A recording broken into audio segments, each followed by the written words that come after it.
Salut à tous et bienvenue dans cette vidéo, et hier c'était l'annonce de l'iPhone 6 ainsi que de l'iWatch, mais je vous parlerai pas de ça parce que personnellement ça m'intéresse pas particulièrement ce genre d'objet connecté au poignet, et que en plus de ça on en sait quelque chose, etc., mais on n'a aucune certitude exactement de ce qui sera contenu dans le produit, et comme je vous le disais, et puis en plus de ça, ça n'a pas l'air d'être une mauvaise idée en soi, mais on a quand même, comme je le disais, des gros points d'ombre que l'on doit éclaircir, notamment l'autonomie, ce genre de choses. Franchement, enfin, j'ai aucun avis sur cet objet-là, mais si ça se trouve, ce sera une révolution comme l'iPad ou ce genre de choses qui ont fini par mettre sur le marché. Enfin, là, pas dans ce cas-là, mettre sur le marché, parce que ça y est déjà, hein, les smartwatches existent depuis déjà un moment déjà, mais surtout de réussir à, comme pour les tablettes d'ailleurs, parce que ça aussi, ça existait avant que l'iPad existe, hein, essayer de donner une justification au grand public pour que cet objet-là soit dans les mains de tout le monde. Ça, j'en sais rien du tout, et je leur laisse le bénéfice du doute sans aucun problème.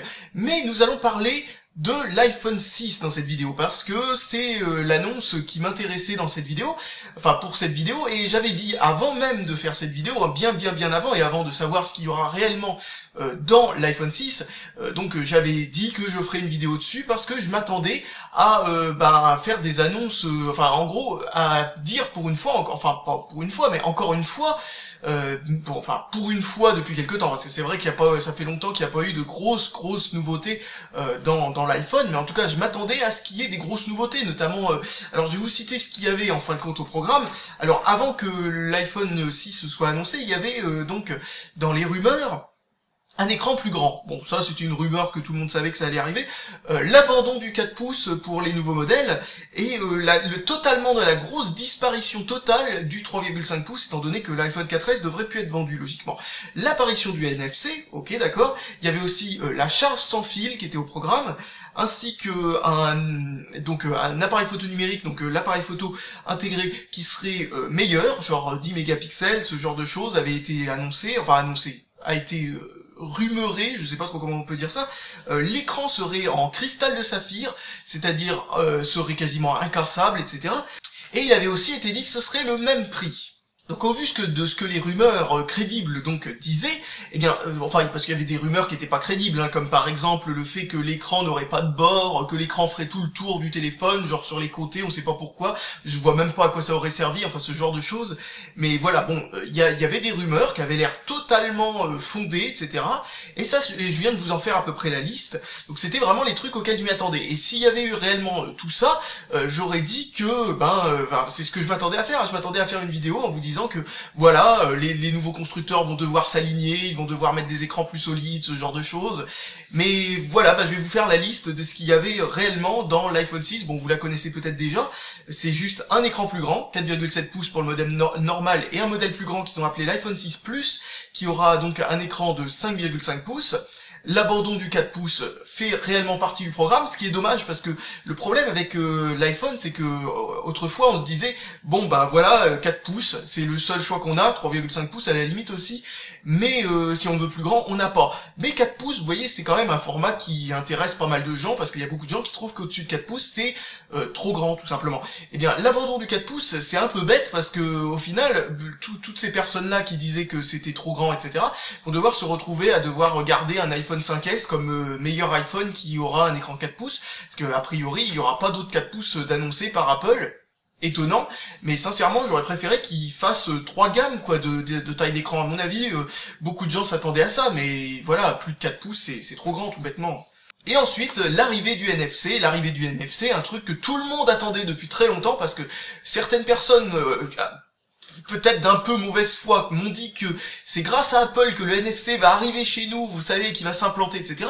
Mais moi j'ai plutôt tendance à penser que c'est au contraire à cause d'Apple que le NFC n'est pas encore implanté chez nous, parce que bien entendu on va pas implanter le NFC comme moyen de paiement pour seulement voilà quoi, la moitié des personnes qui ont un smartphone quoi, qui ont un smartphone haut de gamme en tout cas. C'est-à-dire qu'en fin de compte, tous ceux qui ont le NFC, ce sont les gens qui ont un Android haut de gamme entre guillemets, enfin haut de gamme, enfin ça commence à démocratiser, mais voilà quand même.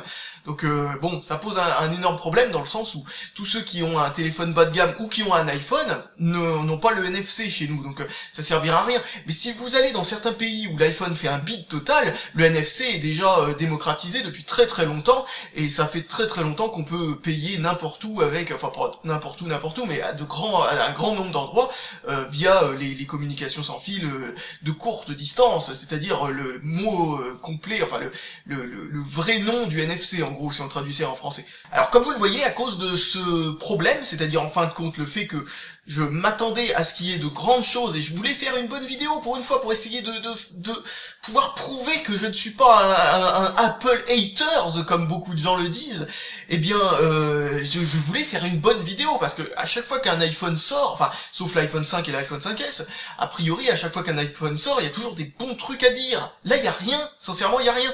Et je tiens à dire que je ne suis pas du tout contre les iPhones. Vous voyez, ça pour moi, je l'ai acheté, c'est un iPhone 3GS, c'est un téléphone que je trouve excellent, qui représente pour moi la seule époque où Apple était vraiment supérieur à toute la concurrence. Il y avait rien qui pouvait se faire mieux que le 3GS quand il est sorti.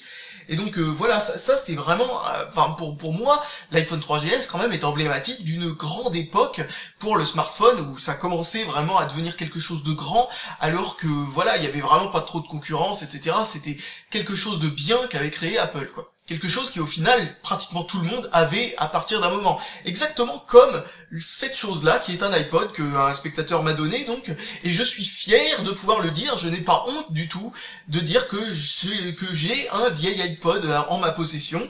Donc c'est un iPod 40 Go, donc comme vous voyez d'une génération qui était tellement grosse qu'on se demande pourquoi on trouvait ça mobile à l'époque, mais enfin portatif.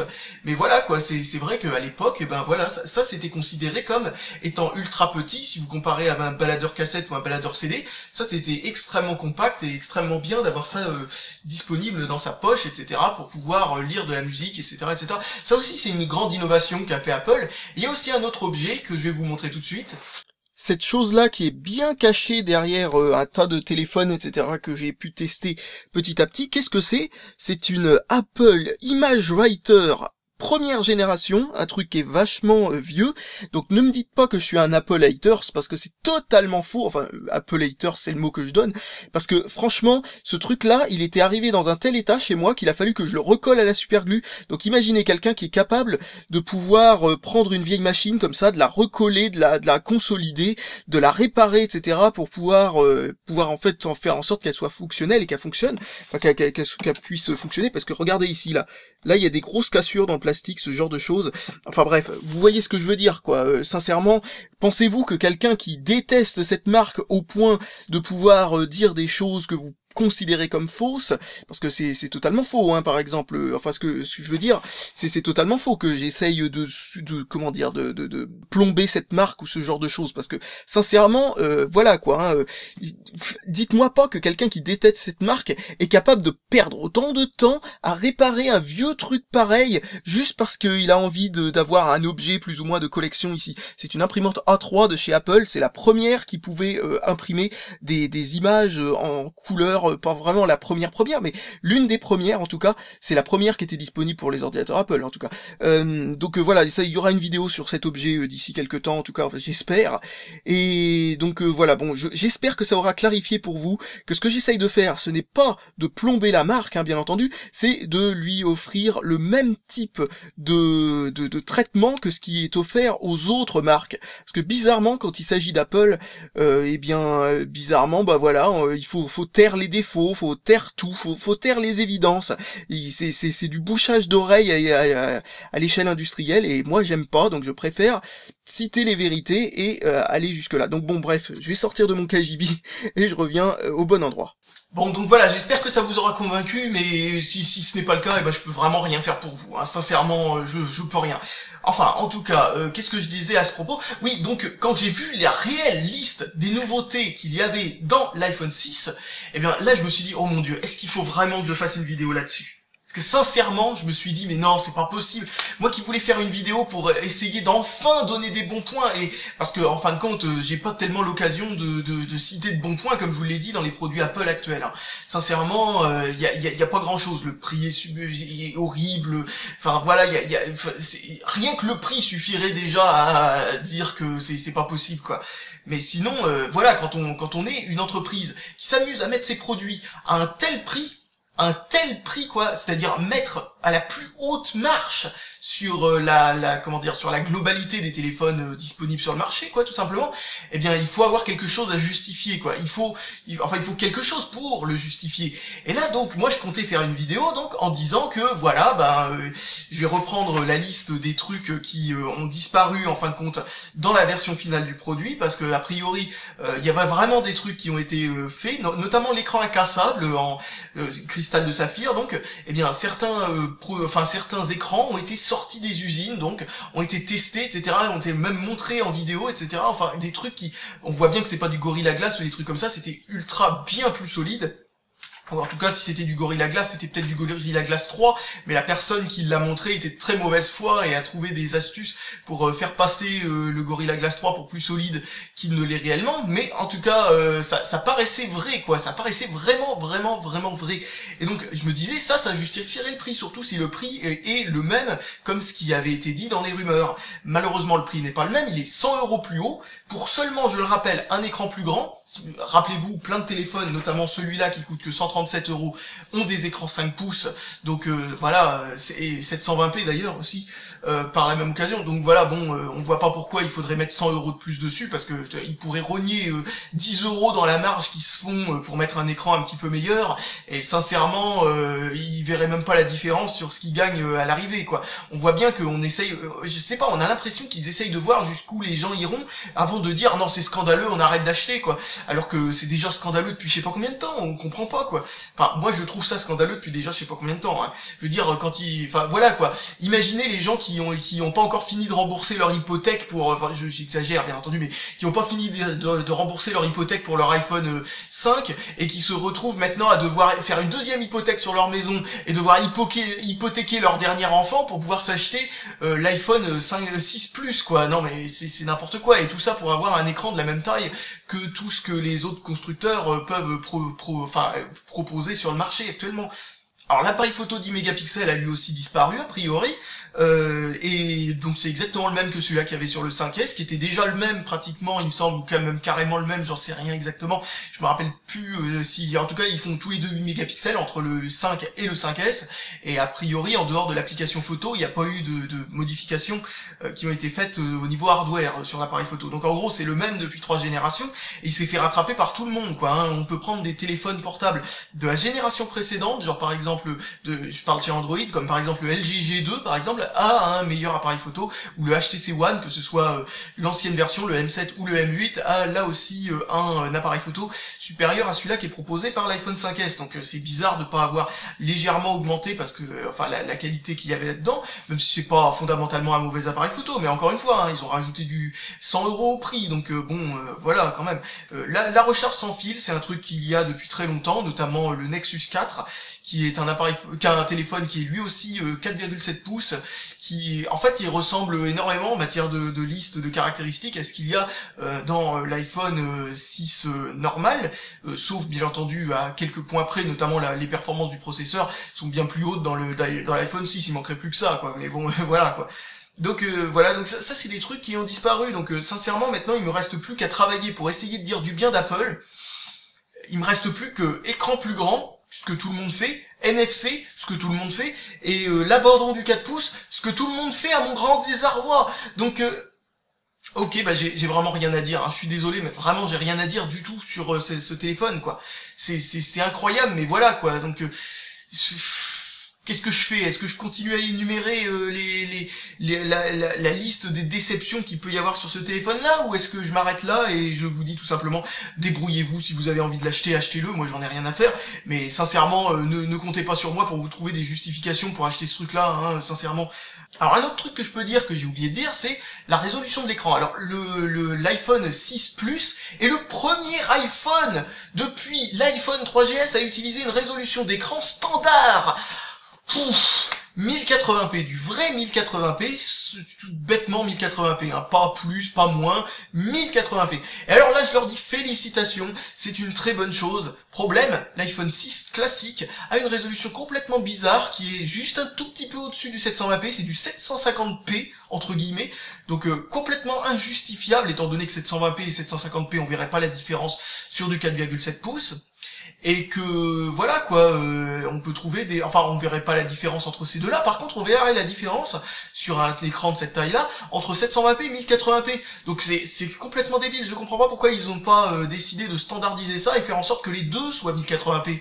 Parce que là, ça aurait été bien. En plus de ça, ça aurait permis de faire en sorte qu'il y ait enfin un standard sur la résolution. Parce que les développeurs de jeux sont en train de plus en plus se développer sur Android en premier et ensuite porté sur iOS. Donc c'était bien à l'époque où iOS était majoritaire d'avoir une résolution complètement non standard parce que les développeurs développaient sur cette résolution à la con et ensuite c'était un casse-tête pour eux ensuite de le faire fonctionner aussi bien sur Android et ses multiples résolutions. Et maintenant chez Apple, les multiples résolutions sont là aussi, il y a une résolution différente que vous ayez un iPhone 4 ou 4S, 5 ou 5C ou 5S, 6 ou 6 Plus et la ribambelle d'iPod Touch et d'iPad qui ont tous eux aussi des résolutions différentes les unes des autres. Ce qui veut dire qu'au final ça devient aussi compliqué en matière de gestion des résolutions sur l'iPhone que sur des téléphones Android. Donc, et puis au final aussi, ça fait en sorte que les Android ayant des résolutions tous différentes les unes des autres, mais utilisent des résolutions standards, c'est-à-dire en gros des résolutions que l'on peut facilement via un multiplicateur passer de l'une à l'autre, genre par exemple 720p, moitié de 720p, quart de 720p, vous voyez un petit peu le truc, c'est qu'en gros, ce sont des résolutions qui sont très faciles à upscaler et à downscaler, si vous voyez ce que je veux dire, c'est-à-dire en gros, augmenter facilement la résolution et diminuer facilement la résolution. Pour passer de 750p à 1080p, ça a dû être un casse-tête, hein. Bon, malgré tout, ils ont dit qu'il n'y aurait pas besoin de modifier les applications outre mesure pour qu'ils fonctionnent sur toutes les résolutions de l'écran.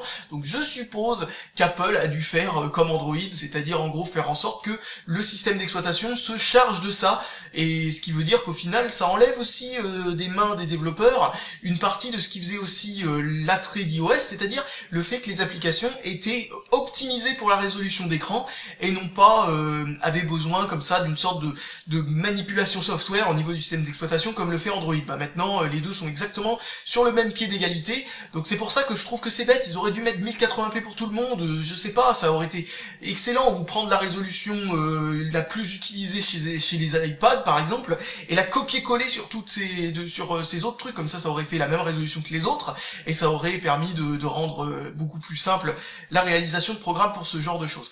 Donc voilà, c'est comme je le disais, c'est en demi-teinte, étant donné que l'iPhone 6, on se comprend pas pourquoi ils ont pas voulu utiliser une résolution standard. Aussi un autre truc qui est bête, c'est qu'à ne pas utiliser des résolutions standards, ils sont obligés de demander à un constructeur, je crois que c'est LG en l'occurrence, de faire leurs écrans sur mesure. Et ils peuvent pas faire jouer la concurrence pour comme ça avoir des écrans différents, etc.